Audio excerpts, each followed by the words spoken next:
It's the one thing that we all have, the mind, right? But it's the one thing that we don't have a manual for. We buy a blender, we get a manual.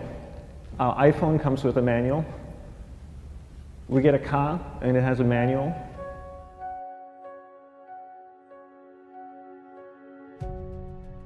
Nobody teaches you how to use the mind. There's no manual for the mind. So this, I think, is one of the most essential things in making progress in our life, is really understanding how our mind works. It's the one thing that we have to live with 24 hours a day, 7 days a week. We have no choice.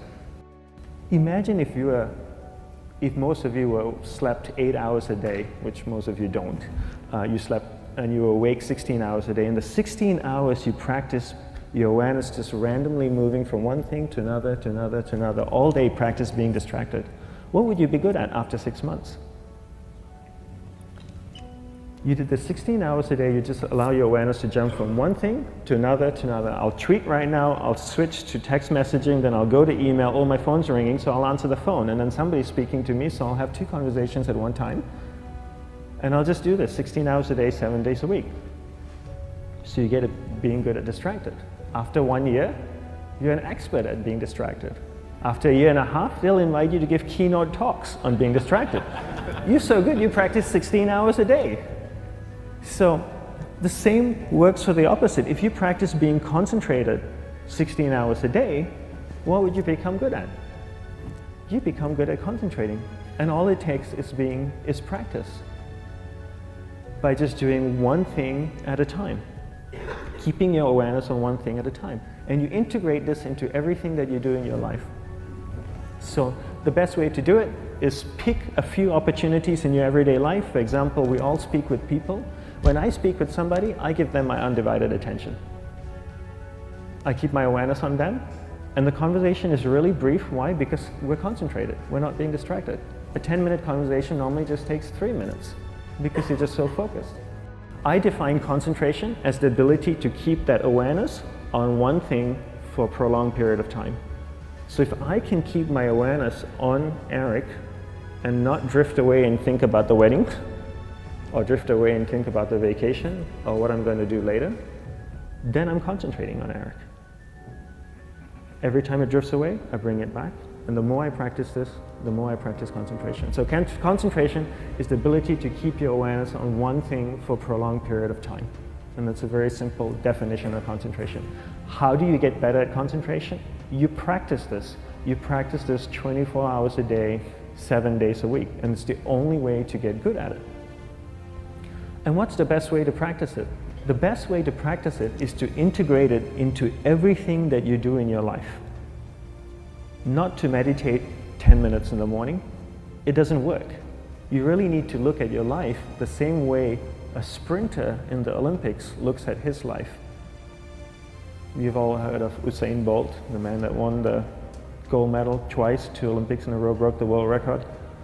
I don't know anything about him, to be honest. But if I was looked at him, he obviously sprints, he practices running, probably does a lot of long distance, he probably does a lot of stretching as well, I'm sure he gets massages. He looks like he eats the right kind of food. Drinks the right amount of water, takes vitamins.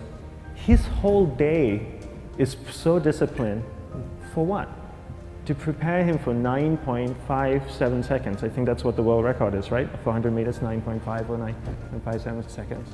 His whole day is preparing him for that short time, not the other way around. A lot of people say, you know what, I need to be more concentrated. So you know what, I'm going to meditate in the morning, I'll sit down for 2 minutes. Okay, now I'm Zen master.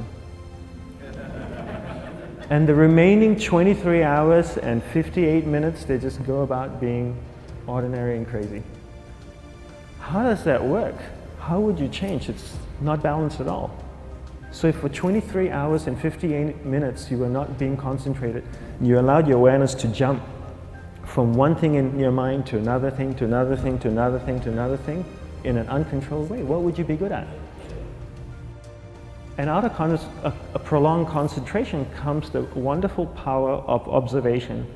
You just become more observant, and when you become more observant, you see solutions quicker and you solve things quicker. And it's a wonderful, powerful feeling when somebody is concentrated on you and not being distracted. So the best way is to integrate it into your everyday life.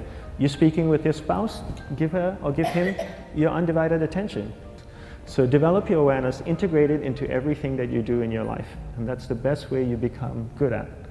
The next thing we need to develop is develop your will. Will is really important. Will is almost like a muscle in your mind, and you use that to pull and control your awareness and take it from one area of the mind to another. And the will needs to be developed, and same like concentration, if you don't cultivate the will, it doesn't grow. And this is something that really needs to be cultivated. How do you develop the will? There's 3 very simple ways to develop the will. 1 is you finish what you begin. 2 is you finish it well beyond your expectation, no matter how long it takes. 3 is you do a little bit more than you think you can do. All of those things require effort, and effort is will. It's so much easier to start a project than to finish a project, right? When you start a project, you're feeling creative, you're feeling inspired, you're full of energy. At the end of the project, you go, whose idea was this? So it requires tremendous amount of will to finish, and every time you complete something, you develop a little bit more will, and you have that muscle. And will is an amazing thing to develop, because once you develop will, that same will you can use in every aspect of your life to keep your awareness on one thing at a time, to finish projects, to see things through to the end, anything you want. The best way to develop will? Bring it into your everyday life, into everything that you do. Give you an example, the way I integrate it into my everyday life, I try and finish what I begin. So for example, going to sleep. I sleep every night, so I put on my pajamas, I floss, I brush my teeth, I go to bed, I sleep, I wake up in the morning, I make the bed. Why? Because I'm finishing what I start.